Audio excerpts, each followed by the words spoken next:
Nasa teritoryo na nga po ng Hapon itong si Marlon Tapales para kolektahin ang dalawa pang natitirang belt para maging undisputed champion. Simula nga po na magretiro si Manny Pacquiao ay ngayon na lang ulit tayo nakakakuha ng ganito kalaking laban. Alam ni Tapales na malaki ang laban na to pero malamang sa malamang mas nare-realize niya ngayon yung intensity at pressure ng atmosphere sa Japan. Yeah, I feel good. I feel excited for 26.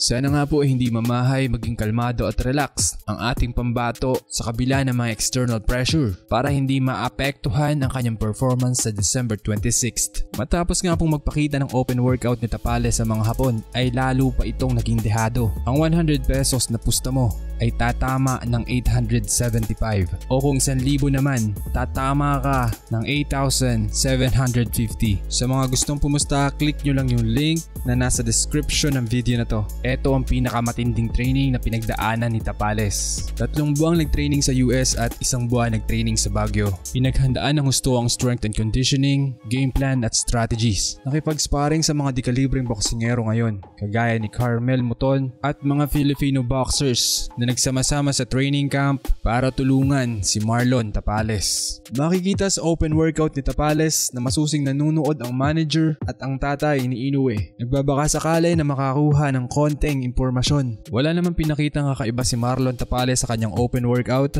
Basic workout lang, shadow boxing, jumping rope at light heavy bag. Nabanggit naman ng legendary promoter na si Sean Gibbons sa open press na nakalock in na expectation nito at wala siyang ibang ine-expect kundi ang manalo sa Japan at makuha ang lahat ng belt. Ang laban na to ay skills versus puso. At guys, ang prediction ko, unanimous decision, walang knockout at hopefully nakapag-invest si Tapales sa early rounds, nasaktan niya na mabuti si Inoue at may knockdown. In that case, we will get the victory. Otherwise, let's hope for a knockout. Kayo guys, anong prediction nyo? I-komento nyo lang sa baba.